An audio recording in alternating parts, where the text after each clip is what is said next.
આગળ વાત કરીએ મહેસાણા પોલીસ પરેડ ગ્રાઉન્ડ ખાતે વાહન વ્યવહાર નિગમની 70 નવી બસોનું લોકાર્પણ કરવામાં આવ્યું। સાથે જ અંબાજી ભાદરવી પૂનમના મહામેળા માટે 5500 એક્સ્ટ્રા બસનું સંચાલન કરવામાં આવશે, જેને વાહન વ્યવહાર મંત્રી હર્ષ સંઘવીએ ફ્લેગ ઓફ કરી। સાથે હર્ષ સંઘવીએ મહામેળામાં 4000 એસટીના કર્મચારીઓ અને પોલીસની સેવાને વખાણી।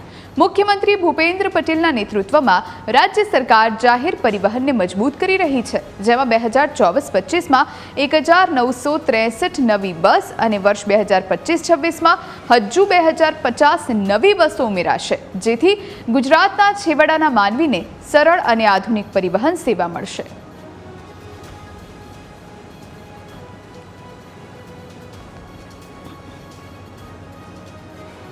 એવી શક્તિ આપે છે કે કિલોમીટર ચાલીને એવા હજારો લાખો પદયાત્રીઓ ભાદરવી પૂનમ નિમિત્તે અંબાજી જતા હોય છે અને પવિત્ર તહેવાર નિમિત્તે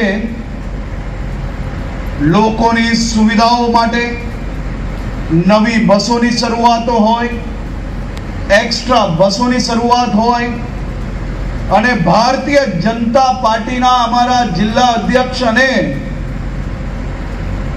મહેસાણા જિલ્લાના ચૂંટાયેલા સૌ પ્રતિનિધિઓ દ્વારા સ્પેશિયલ માંગણીઓ કરવામાં આવે અને એ માંગણીને સરકારે ધ્યાનમાં રાખીને આજે